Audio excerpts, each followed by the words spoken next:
Private university में distance mode से admission लेते हुए आप लोगों के बहुत सारे डाउट्स होते हैं और उसी के बारे में आप लोगों को हमेशा ये रहता है कि अगर मैंने किसी यूनिवर्सिटी में एडमिशन भी लिया तो आगे जाकर मुझे क्या कोई प्रॉब्लम हो सकती है नहीं। तो आज इस वीडियो में जो मैं रिव्यू करने वाला हूँ वो है सुरेश ज्ञान विहार यूनिवर्सिटी। और क्यों इसको मैं दोबारा से रिव्यू कर रहा हूँ, क्योंकि अभी रिसेंटली यूनिवर्सिटी को लेकर बहुत सारी चीज़ें जो है डाउट्स क्रिएट हो रहे हैं, जिस वजह से काफ़ी सारे कमेंट्स आ रहे हैं, आजकल बहुत सारी कॉल्स आ रही है और व्हाट्सएप मैसेजेस पर आप लोग हमसे कुछ पूछते हैं।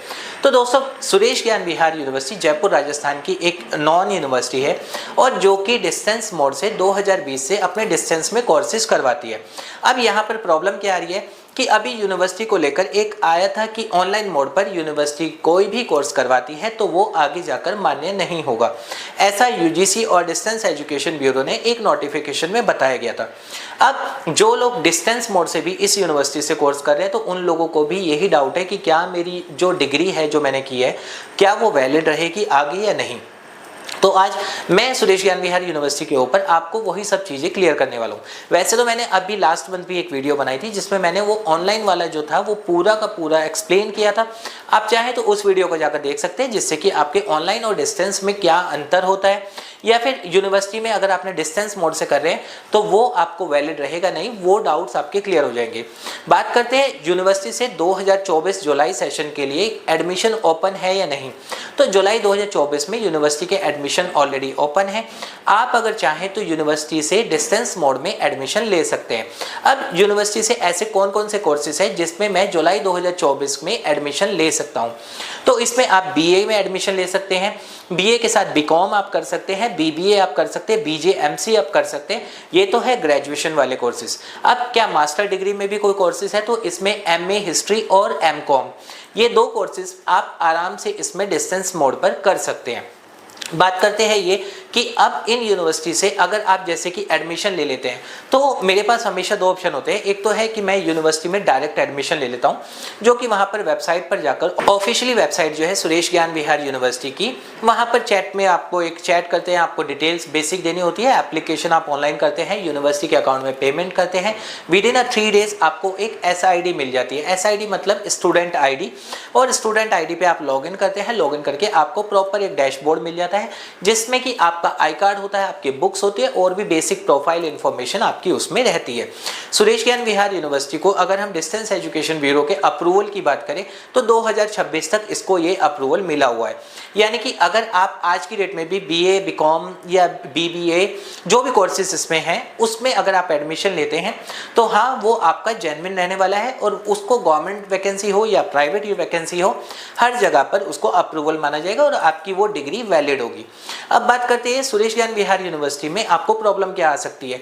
प्रॉब्लम इसमें सिर्फ एक है कि अगर आप किसी कंसल्टेंट के थ्रू एडमिशन लेते हैं, कंसल्टेंट के थ्रू बेसिकली आपको कुछ बेनिफिट्स होते हैं कि यूनिवर्सिटी में क्या चल रहा है वो आपको ऑन टाइम अपडेट मिलते हैं। बट अगर आपका कंसल्टेंट ही ऐसा है कि जिनका प्रॉपर काम तो कुछ हो रही है, बट वो ये है कि साथ साथ ये भी काम पार्ट टाइम करते रहते हैं, वो आपको प्रॉपर इन्फॉर्मेशन नहीं दे पाते कि कब आपका एग्जाम होने वाला है, कब आपका रिजल्ट आएगा, मार्कशीट आपको कैसे मिलेगी, मार्कशीट अगर मिल चुकी है डिग्री आप कैसे अप्लाई कर सकते हैं। ये सारे जो डाउट्स होते हैं वो आपके रहते हैं। कई बार तो ऐसा भी होता है कि अगर मैं बात करूं, आज ही मेरे पास एक कॉल आई थी जो मेरे से ये पूछ रहे थे कि क्या सुरेश ज्ञान विहार यूनिवर्सिटी के एग्जाम जो है जो होने वाले तो कैंसिल हो गए, जबकि अभी 12 तारीख से 12 सितंबर से एग्जाम शुरू होकर और अभी रिसेंटली खत्म हुए, लेकिन उनको ये तक नहीं पता था कि एग्जाम आकर खत्म भी हो गए। ये डाउट्स जो दिक्कत रहती है वो आपको रहती है सिर्फ ये अगर आप कंसल्टेंट के थ्रू एडमिशन लेते हैं और वो आपको ऑन टाइम अपडेट्स ना दे। तो अगर आप कभी भी डायरेक्ट ना लेके किसी के थ्रू एडमिशन ले रहे हैं तो हमेशा ये जरूर देखिए कि क्या उनकी कोई वेबसाइट है, वो कितने सालों से ये काम कर रहे हैं, वो कोई पार्ट टाइम तो ये काम नहीं कर रहे हैं कि उनका काम तो कुछ हो रहा है बस इसको भी साथ में चल रहा है, जैसे कि साइबर कैफे होते हैं, कोचिंग सेंटर वाले होते हैं कि वो प्रॉपर काम तो उनका दूसरा है, बस उनका ये है कि साथ साथ किसी ने बता दिया तो ये काम शुरू कर दिया। उन लोगों से एडमिशन लेने में हमेशा प्रॉब्लम आती है। अब बात करते हैं ये कि यूनिवर्सिटी के जैसे कि रिजल्ट कब आउट होता है। अगर एग्जाम जैसे कि अभी अगर खत्म हुए तो यूनिवर्सिटी का जब भी एग्जाम खत्म होते हैं, एग्जाम खत्म होने के बाद 2 महीने के अंदर अंदर यूनिवर्सिटी का रिजल्ट अनाउंस हो जाता है। बात करते हैं यूनिवर्सिटी के एग्जाम ऑन टाइम होते हैं या नहीं। तो यूनिवर्सिटी के एग्जाम अधिकतर आप देखेंगे कि या तो मार्च अप्रैल में होते हैं या फिर सितंबर में या अक्टूबर में होते हैं। इसका हमेशा से यही चलता आ रहा है कि इसके साल में 2 बार जो एग्जाम होते हैं वो ये चलते हैं। अब इसमें बैच कौन कौन से चलते हैं, तो इसमें कैलेंडर बैच और एकेडमिक बैच दोनों चलते हैं। यानी कैलेंडर बैच हम बोलते हैं हमेशा जनवरी सेशन को, तो जनवरी सेशन के भी इसमें एडमिशन आप होते हैं, और जुलाई सेशन को यानी जुलाई वाला एकेडमिक होता है वो भी आप इसमें एडमिशन ले पाते हैं।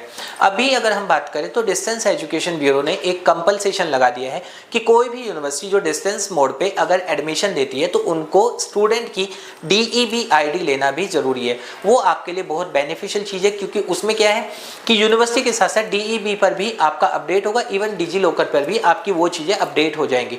तो ये अब बेनिफिट होने लगा है डिस्टेंस मोड पे अगर आप कोई भी यूनिवर्सिटी में एडमिशन लेते हैं, और यूनिवर्सिटी आपको उस कोर्स में एडमिशन नहीं दे पाएगी अगर यूनिवर्सिटी को कोई कोर्स की अप्रूवल नहीं है। इसके बाद बात करते हैं, कुछ लोग मेरे से ये क्वेश्चन जरूर करते हैं कि मैंने यूनिवर्सिटी से PGDCA किया है, BLIS किया है या फिर MBA किया है, क्या इस यूनिवर्सिटी में मैं BLIS, MBA और PGDCA डिस्टेंस मोड पे एडमिशन ले सकता हूं?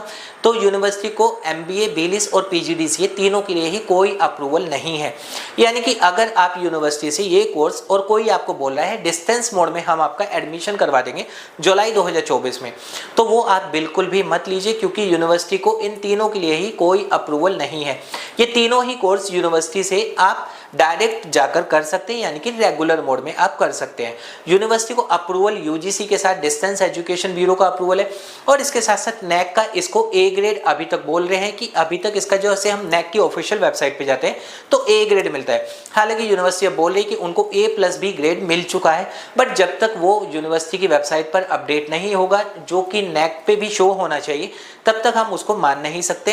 तो हाँ, NAC A ग्रेड तो इसको कंफर्म है, बट A+B अगर जब अपडेट होगा तो हाँ, जो भी स्टूडेंट इससे डिस्टेंस मोड से कोई कोर्स करेंगे वो उनके लिए एक अच्छी ही चीज़ होगी कि NAC A+ ग्रेड पे उस यूनिवर्सिटी से उन्होंने कोई कोर्स किया है। साथ साथ बात करते हैं कि यूनिवर्सिटी की मार्कशीट कब आ जाती है। तो यूनिवर्सिटी की जो मार्कशीट मिलती है हमेशा जब आपका पूरा कोर्स हो जाता है तब आपको एक कंसोलिडेटेड मार्कशीट दी जाती है, और वो मार्कशीट आपको हमेशा होता है कि रिजल्ट आउट होने के बाद, जैसे कि आप कोई कोर्स कंप्लीट कर चुके हैं, रिजल्ट आउट होने के बाद वो आपको 4 से 5 महीने बाद मिलती है। अब बात करते हैं ये कि डिग्री का भी कोई ऑप्शन है कि डिग्री के लिए आप यूनिवर्सिटी की ही वेबसाइट पर जाकर फॉर्म फिलअप करके बाय कुरियर अप्लाई कर सकते हैं, वो आपके घर पर आ जाती है। साथ साथ ये है कि अगर मेरे को फाइनल एक ही मार्कशीट मिलती है तो मैं ये कैसे देख सकता हूँ कि मेरा फर्स्ट ईयर कंप्लीट हुआ है, सेकेंड ईयर कंप्लीट हुआ है। तो यूनिवर्सिटी का जो एक आपको स्टूडेंट लॉगिन मिलता है, उस स्टूडेंट लॉगिन में आपको डिजिटल मार्कशीट हर ईयर की मिल जाती है, यानी कि 2 सेमेस्टर कंप्लीट हुई तो आपको एक मार्कशीट वहां पर मिल जाती है। तो दोस्तों ये था सुरेश ज्ञान विहार यूनिवर्सिटी को लेकर एक पूरा अपडेट कि आपको एडमिशन लेना चाहिए नहीं। उम्मीद करूंगा आपको ये वीडियो पसंद आई होगी। अभी भी अगर आपके कोई डाउट्स हैं आप कमेंट कर सकते हैं, हम उसका रिप्लाई आपको कर देंगे।